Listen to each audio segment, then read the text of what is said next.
Pertanyaan yang cukup tajam kepada ahli maupun saksi. Jadi pada prinsipnya kami tidak merasa ada sesuatu yang luar biasa dari keterangan saksi dan keterangan ahli di persidangan ini. Dan satu demi satu pertanyaan-pertanyaan kami juga sulit untuk dijawab oleh para saksi dan ahli yang hadir dalam persidangan sekali ini. Jadi intinya menurut hemat kami sebenarnya saksi yang dihadirkan itu tidak menerangkan apa-apa.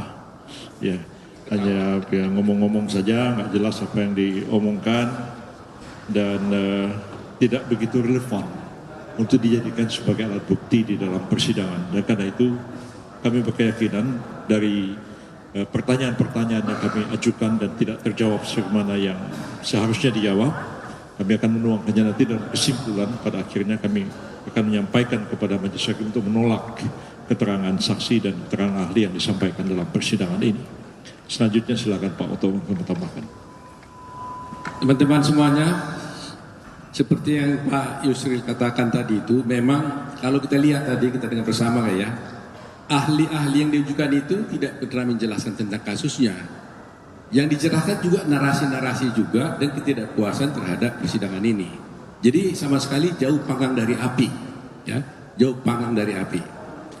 Saksi fakta yang diajukan itu lebih parah lagi. Salah satu contoh umpamanya tadi ada saksi dari luar negeri bercerita tentang bagaimana sirekap dan sebagainya, tapi ketika kita tanya ada aslinya atau tidak, nggak ada, dia nggak bisa dapatkan. Jadi dari mana kita tahu? Ya dia lihat hanya dari screenshot. Nah, bagaimana kita bersidang di pengadilan yang mulia ini membicarakan suatu bukti asal usulnya kita tidak tahu, aslinya tidak ada. Nah, kira-kira begitulah kualitas daripada saksi yang disampaikan.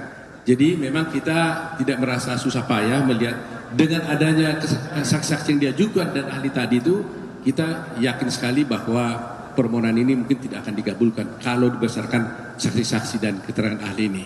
Gitu yang kita sampaikan. Ini Pak Hokman. Belum Pak Hokman, sedikit tambahkan. Sebagai satu contoh tadi saksi ahli, bukan saksi ahli hukum yang dihadirkan di sini panjang lebar menerangkan tentang terkaitan dengan kewenangan-kewenangan pemilu. Saya tanya persoalan simpel aja, ya. Ahli bisa membedakan nggak antara sengketa proses dan sengketa hasil? Dia bilang bisa, ya. Pendaftaran Pak Gibran sebagai calon presiden itu termasuk proses atau hasil? Itu proses, bukan hasil. Kalau hasil kewenangan MK. Jadi selesai jawabannya. Kalau saya beda, di awal persidangan ini kuasa hukum 01 mengatakan Hokman akan menangis. Tadi malah saya ketawa-ketawa, lucu semuanya. Lucu karena sepertinya mereka sangat kacau balau dalam membuat saksinya. Yang pertama, mereka selalu mendalilkan peraturan KPU mengenai umur 40 tahun belum dirubah pada saat pendaftaran Gibran. Mereka lupa nggak ada putusan Mahkamah Konstitusi nomor 90 yang mengatakan boleh asal pernah kepala daerah. Dan di pasal 47 Undang-Undang Mahkamah Konstitusi disebutkan putusan Mahkamah Konstitusi berlaku sejak diucapkan. Jadi nggak perlu menunggu dirubah peraturan KPU. Yang kedua, yang paling lucu bikin saya ketawa adalah tadi ada ahlinya mengatakan bahwa Jokowi melanggar undang-undang korupsi, bansos, melanggar undang-undang APBN. Pertanyaannya, bagaimana mungkin Mahkamah Konstitusi mengabulkan permohonan mereka dengan mengatakan Jokowi melanggar undang-undang tindak pidana korupsi dan melanggar undang-undang APBN, sedangkan Jokowi dan menterinya bukan pihak dalam perkara ini, dan Mahkamah Konstitusi tidak punya kapasitas untuk menentukan apakah ada korupsi atau tidak. Makanya saya bilang tadi, saya ketawa. Jadi begini, tadi juga misalnya ahli menerangkan bahwa satu pejabat penyelenggara negara atau birokrasi itu tidak bisa mengambil satu kebijakan berdasarkan vonis pengadilan. Nah, dia bilang putusan Mahkamah Konstitusi itu vonis dalam bahasa Belanda katanya. Pak Kaligis itu lebih tua dari saya, bahasa Belandanya jauh lebih bagus dari saya. Iya, Pak Kaligis bisa terangkan nanti vonis itu artinya apa dalam bahasa Belanda ya. Dan putusan Mahkamah Konstitusi itu bukan vonis karena tidak mengadili orang. Dia menguji undang-undang terhadap undang-undang dasar. dan dia membatalkan bunyi undang-undang ya pemilu dan mengatakan bahwa calon wakil presiden itu boleh ya di bawah 40 tahun sepanjang dia pernah atau sedang menjabat jabatan-jabatan yang dipilih melalui pemilu, termasuk pemilu kada, termasuk pemilihan kepala daerah. Itu sama sekali bukan vonis ya. Putusan Mahkamah Konstitusi dalam hal pengujian undang-undang itu mempunyai kekuatan yang setara dengan undang-undang, dan karena itu dia bisa dilaksanakan. Itu bukan vonis pengadilan. Kalau vonis pengadilan dieksekusi oleh eksekutor, beda sama sekali pengertiannya. Jadi saya juga agak heran ya, ahli dihadirkan ke sini tapi kurang memahami persoalan begitu simpel ya. Ketika zaman dulu kita belajar hukum, bicara vonis itu belum ada ini Mahkamah Konstitusi ini. Jadi itulah pengertian vonis dalam bahasa Belanda, tapi dalam konteks sekarang sudah jauh berbeda pengertiannya. Barangkali Pak, ini tambahkan Pak Kaligis itu menjelaskan istilah vonis ini Pak. Habis ini Pak Kaligis cerita. Dari tadi banyak saya di Kotak Wartawan selalu pertanyaannya mengenai soal bansos. Dan ini selalu menarik kalian. Jadi soal bansos tadi itu sudah dijelaskan persidangan. Ada ahli yang menceritakan tentang teori pork barrel, di mana dalam teori ini katakan bahwa ada digelontorkan upaya menggelontorkan suatu dana kepada masyarakat untuk pemilih tertentu. Lantas saya tanya dalam persidangan, ini kan bansos kan dibuat dalam satu undang-undang. Kalau dibuat dalam satu undang-undang, berarti yang terlibat di sana adalah pemerintah dan DPR. Nah, kalau DPR terlibat, di sana semua ada partai politik.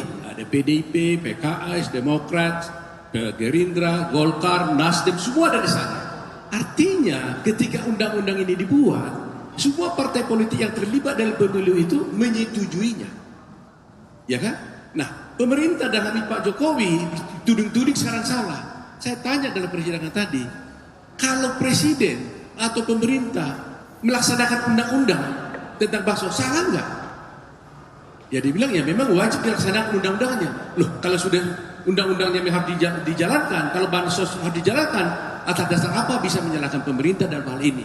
Jadi kami melihat di sini, sekiranya nanti menteri diundang, mudah-mudahan juga diundang oleh Mahkamah Konstitusi, saya kira akan lebih jelas lagi bahwa apa yang mereka dalilkan soal bansos itu sama sekali tidak terbukti untuk kepentingan dari 02, tapi itu adalah kepentingan masyarakat yang didasarkan pada undang-undang yang disepakati bersama oleh semua partai yang ada di dalam peserta pemilu. Itu aja. Pak Jaligis. Satu terakhir dari Hotman. Hari ini terungkap bahwa 01 itu tidak pernah melakukan audit forensik resmi atas Sirekap. Ya, jadi mulai hari ini kalian jangan pertanyakan lagi soal Sirekap. Sirekap itu sah. Karena mereka ternyata hanya riset-riset pribadi dari yang mengaku ahli. Agar sah di mata hukum harus dilakukan audit forensik resmi terhadap Sirekap. Itu tidak mereka lakukan hari ini. Makanya saya semakin ketawa terus lihat mereka berdalih-dalih. Apalagi Pak Bambang setiap dia ngomong gua ketawa mulu.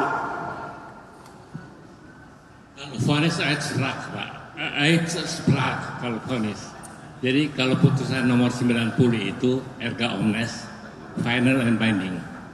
Kemudian tadi ada tuduhan-tuduhan deceit, penipuan. Ada tuduhan-tuduhan Presiden Jokowi penjahat katanya. Itu kan mesti melalui undang-undang. Karena Sumpah Presiden pasal 9 adalah taat undang-undang. Melanggar undang-undang adalah kejahatan jabatan. Tapi itu mesti melalui vonis, melalui acara. Itu diatur di bab 28 Kitab Undang-Undang Hukum Pidana pasal 413 sampai dengan 437. Silakan lihat pasal 421. Kejahatan jabatan itu kalau kita menabrak undang-undang.